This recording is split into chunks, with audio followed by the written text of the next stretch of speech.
Yo, guys, it's Kyle coming at you from Bane's Film Reviews. Today, I am sitting down with Lorenzo Vigas, who wrote and directed The Box. I recently had the chance to sit down and watch that, a fantastic, incredibly intimate film that I hope you guys have the chance to check out. Lorenzo, thank you so much for taking some time to sit down with me today. How are we doing? Thank you, Kyle. Happy to be here talking about The Box. Yes. I happened to come across a screener for it, and I'm very happy that I did. I got a chance to watch it about 3 or 4 days ago, pretty recently. My review posted yesterday, so I don't know if you had a chance to check that out yet or not. But it's up there, and I was really impressed with the film. So you can look forward to reading all very positive things in the review. Yeah, I'm gonna read it. Thank you. Perfect. Where are you calling in from today? I live in Mexico City. Been here for 20 years. I was born in Venezuela. I'm originally from Venezuela. And actually, the Box is running for the Oscars, the campaign for Venezuela. Even though the film was shot in Mexico, where I live. But yeah, my home is Mexico City right now. Oh, very nice. So how does that work, you submitting the film to the Oscars for Venezuela? You have to, if the film has more than 50% of the funding from that country. I am Venezuelan. I wrote also the screenplay. 8 producers are from Venezuela. So let's say the film, it had to be, it can be considered from Venezuela because of those reasons. Oh, okay, fair enough. Yeah. I just wasn't sure what the process was. But there are examples like, I don't know if you saw Path Labyrinth from Guillermo del Toro. I have a copy of it right there that someone let me borrow. You haven't seen it. And I haven't seen it. I put it in my PlayStation, which is what I used to watch my DVDs on maybe 5 or 6 months ago. And for whatever reason, it couldn't read it. So I didn't get a chance to watch. That's a good film, but that film was, shot in Spain, and it represented Mexico in the Oscars because Guillermo del Toro it's from Mexico. So kind of similar happened with The Box and Venezuela. Very good. Well, best of luck with that. From what I've seen so far internationally, it holds up. It's one of the best that I've seen so far. So best of luck. If you win, it's well deserved for sure. Oh, thank you. It's very hard, but it's fun to still to put up a fight, a good fight. Yeah, for sure. And so how did you get into film in the first place? Oh, well, I even though I went to I am a biologist, molecular biologist. I had that passion for films since I was very young, and that passion became a hobby. So I started making home films with my high school friends. My father gave me a VHS camera when I was 15, and that was very important. I started making mostly horror films, very bad horror films with my high school friends. But that passion kept growing. And one day I was doing a master's degree in molecular biology. I was in Boston. And one day I woke up and I said to myself, I have to make films. So I came down to New York and I took some, workshops in New York University, summer workshops. And that was it. And that was in 96. And since then, I love biology, but what I do now is making films. That's such a drastic transition from molecular biology to filmmaking. But if you're as good a biologist as you are a filmmaker, then I don't know. There is something about the abstract thinking, the way in abstract terms when you work in science, that has some relationship to the abstract thoughts that you need to make a film. I guess there is a relationship.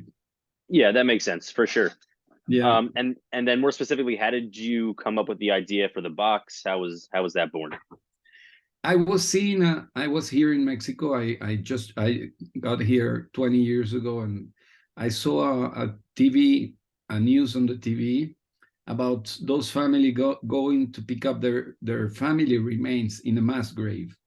Okay. And that image shocked me, and I said to myself, what happens is if a boy goes to pick up his father remains, they give him a box with bones, but he sees his father the same day walking down the street. So I had this idea in mind, what would happen? And that was the first idea I got. And that's how it all started. And then I didn't know where to shoot, and I went to the north of Mexico, Chihuahua, which is an amazing place, and you can see it in the film. Hmm. It has such a powerful environment, landscapes, and I fell in love with the place, and I decided to go shoot there. Also, an important thing was we needed a factory in the Yeah. film. And in the north of Mexico, Ciudad Juárez City, you have all those factories that Hmm. are called maquiladoras, they call them here in Mexico. Okay. And so because that was important too for the story, I decided to shoot the film in Chihuahua.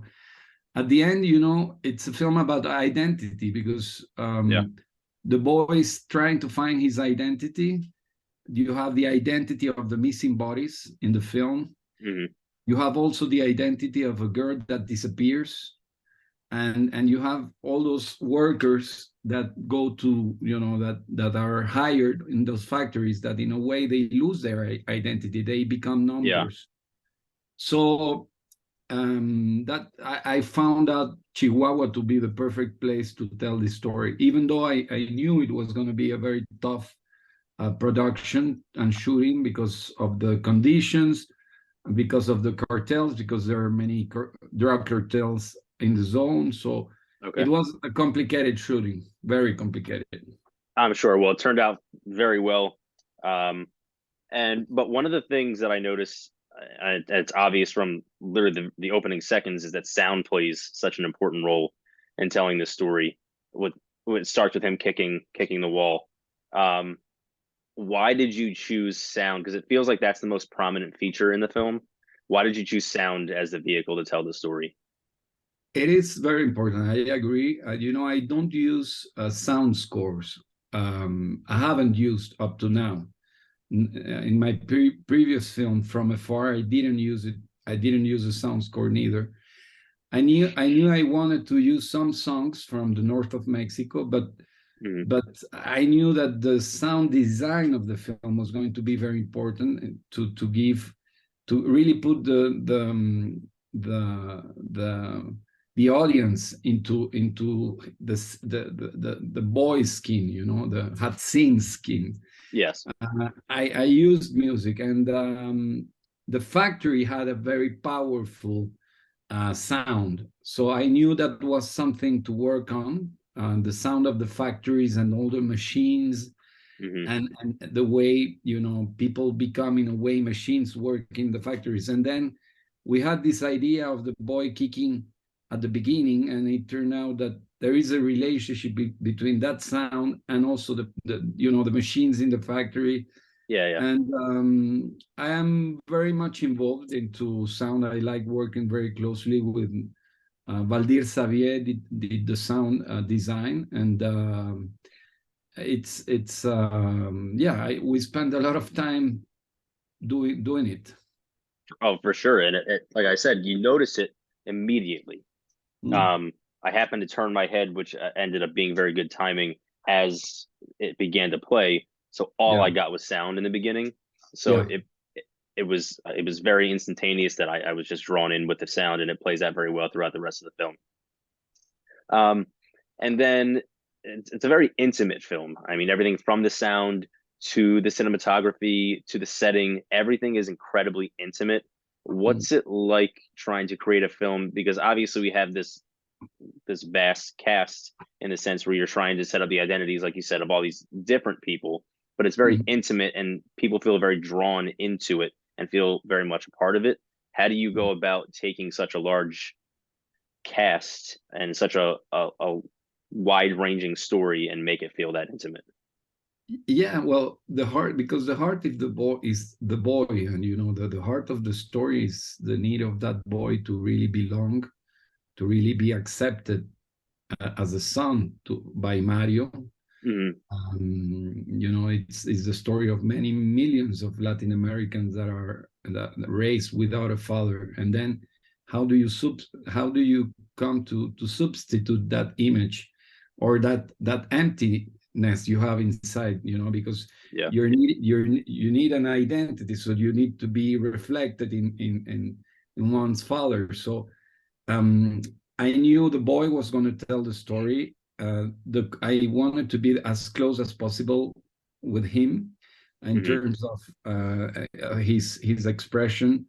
I was lucky to find that boy with a very unique way of telling a lot of emotions without saying a word. You know, he has Yeah. that very intense side, and it's true. When you see the story, it comes out at the end is the story about Hatzín and Mario. Even though there are many things that play in the film, but at the end is the story of both of Hatzín. Right. Right. For sure. And like you said, you wanted to be able to capture his emotions, and you constantly are coming back to him sitting directly in front of the camera, and you see him progress throughout the film. And that was another thing that I noticed felt very prominent. It was like you making a point to come back to him and make sure that you're seeing how he progresses throughout. And then I wanted to talk about how you mentioned the casting of Hatzin. What's it like casting a child in general, and then how do you manage to cast someone with not that much experience in the field, but is able to perform the way you need him to? He hadn't done anything. He hadn't been in front of a camera before. Hmm. So well, you know, it's intuition. Yeah, we saw many kids from Mexico City, maybe thousands, and we Wow. did a couple of workshops with the groups. I wasn't really in love with any of those. There were a couple of good kids, good options, um, but I needed a boy that had this. I mean, I think it's important when you cast a boy that the story of the film, in a way, reflects his story, his personal story. Okay. And I found Hatzin have had that very troubled relationship with his father, and he had that need of healing those wounds he had inside. So Right. when I felt that, I knew that was going to play for the film, and then it was a matter of, but yeah, but you can have that and not have, but he had to be talented at the same Of, time. of course. You have to put a camera in front of him, and he has to be able to express things and to be directed, to Hmm. allow the director to tell him. He's very smart, and it's very hard. But it's at the end is intuition. You have to try to find the boy that listens, that Sure. knows how to listen, and that reacts to your directions. So we were lucky to find him because he's great. Um, what's it like trying to, like, obviously you said he's very good at taking direction, he's very good at following instructions, but Yeah. what's it like trying to direct a child with no experience in the field compared to someone with 10, 15, 20 years of experience? What's most important is to give him a lot of love. I mean, he has to feel Yeah. really that he's embraced by the whole crew. Hmm. And because it can be very scary to be put into such a position, if you haven't been in a film. So if he feels secure, you have to give him security. Hmm. And if he feels that he's secure, that he's having fun, so he's gonna go. I mean, he's gonna ride the horse. Right. And that's what happened with Hatzin. And how did he end up auditioning? I mean, again, for someone that has no experience in the field, how does he come to be part of this? Like, how does he decide I want to try out Yeah, for this? because what we did was to interview boys from many schools, like boys Okay. that would go to, that would want to be in a theater, or any boy like in a sport that would play sports, because Hmm. I really didn't want to have a boy that wanted to be an actor. I mean, and so we interviewed boys, and I would see those interviews, and then I was lucky to bump into him. But you have to have that intuition to say he's special, he has something, I want to Right. meet him. Yeah. Right. Um, and I mentioned in my review that this, obviously every piece of film, television is a collaborative effort, but this seems so obvious on screen. It's so obvious throughout the film that it's you guys are working collaboratively throughout. What's it like making sure you're surrounding yourself? I imagine it's similar to casting Hatzín, but how do you make sure you surround yourself with, I mean, dozens of people that you know are going to follow through on your vision? Well, especially the cinematographer, it's very important, and also the art designer, the production designer. Hmm. And in this case, I worked with my same cinematographer I worked with from afar, and we have a very close relationship during the shooting. We plan how the scenes are going to be shot. He knows me, I know him. So yes, I mean, filmmaking is collaboration. You're Hmm. completely right. You have to have someone that you trust a lot. And he has to trust me. Yes, it's a matter of finding the team, Hmm. and also to have a voice that people will follow. Even if you say crazy things. It was a complicated shooting, Hmm. and Sergio, cinematographer, and we work with a plan, of course, but we like improvising. And I wrote several scenes during the shooting. Hmm. When I realized that I needed a scene that it wasn't in the screenplay, I would write it, and we would shoot it. Okay. That is not easy. Yeah. Because yeah, that is not easy, because the crew is used to plans, and Mhm. when you change the plan, they're not happy. That's the way it is. So it's important to tell them at the beginning that things are going to go that way sometimes. Even if you tell them, you're going to have resistance. That's no way to avoid it.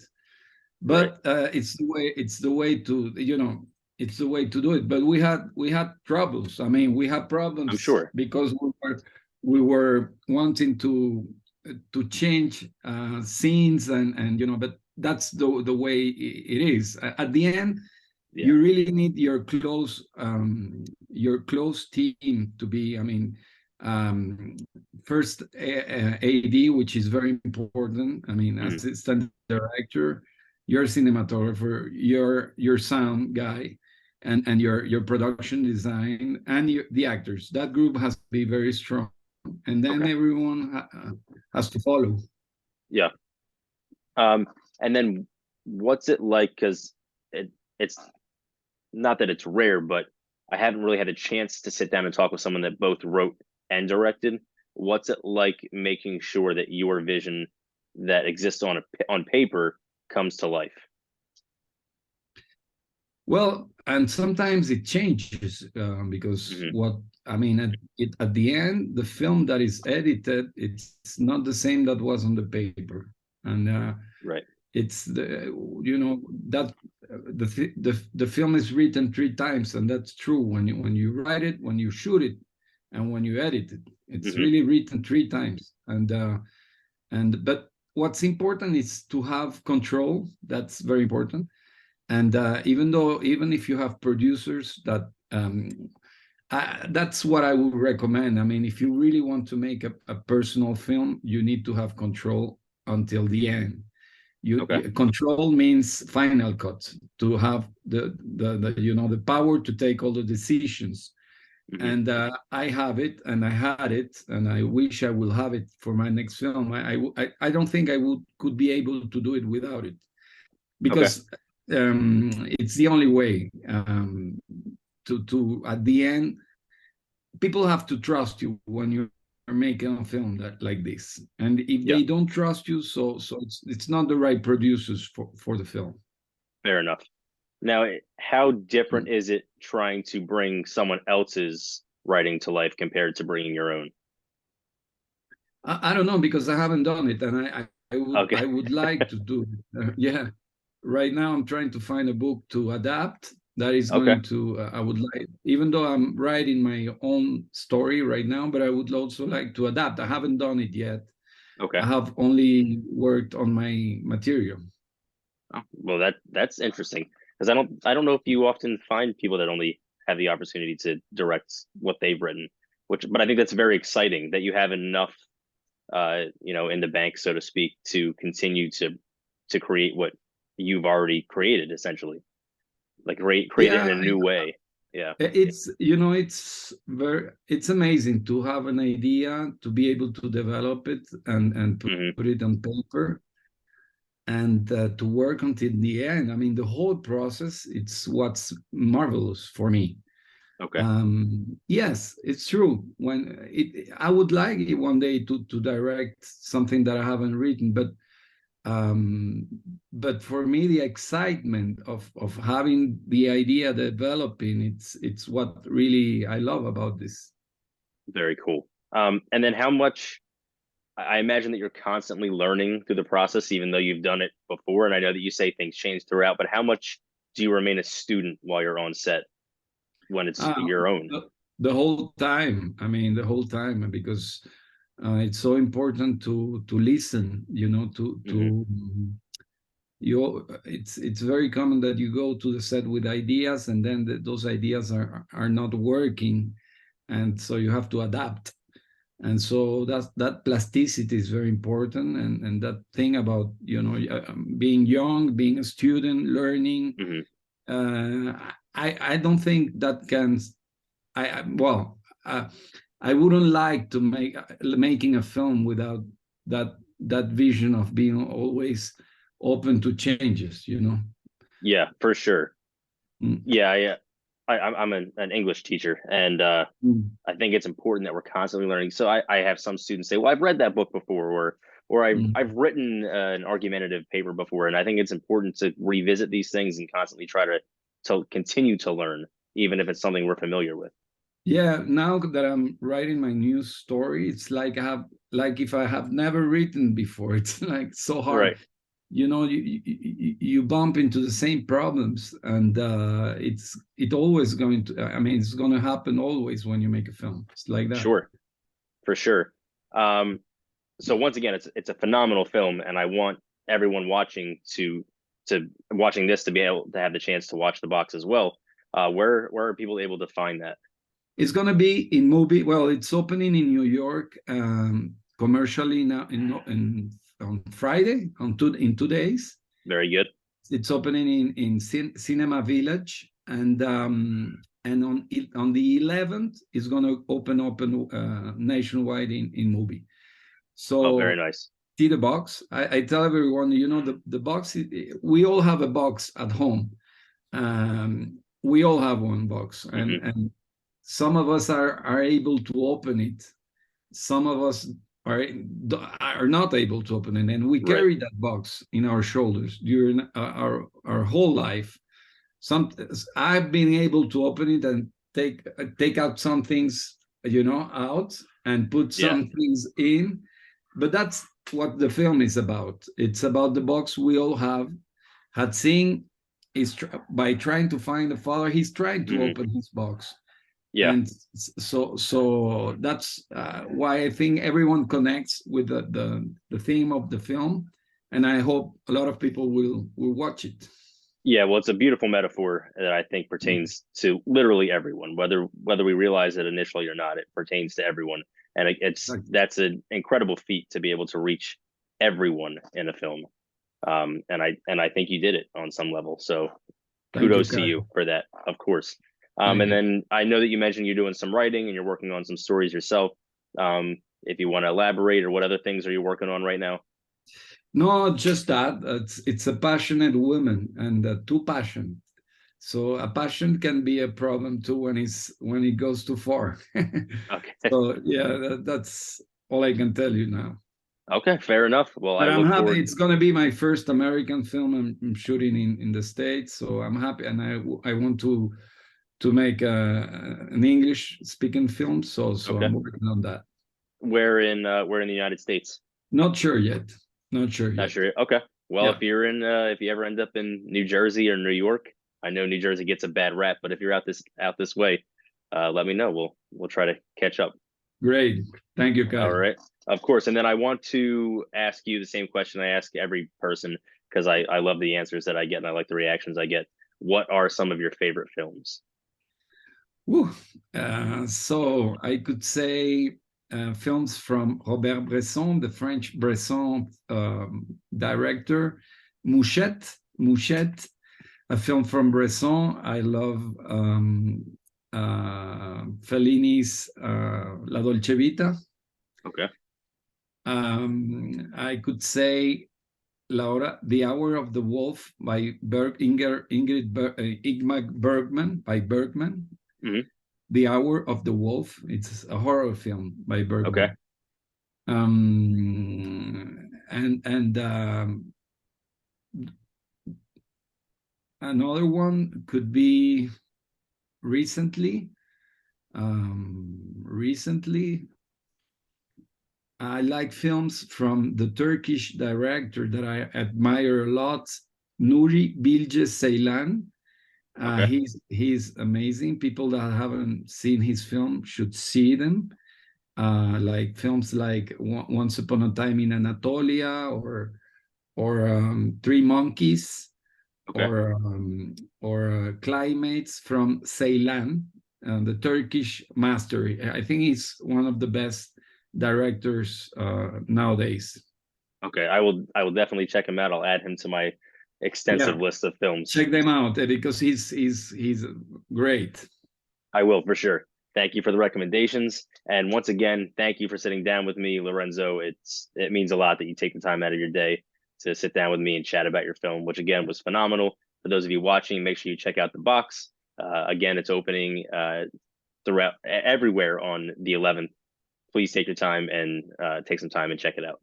Thanks again. In movie. Bye. Yes, and MUBI. Thank you so much. Have a great day. Bye, guys. Ciao.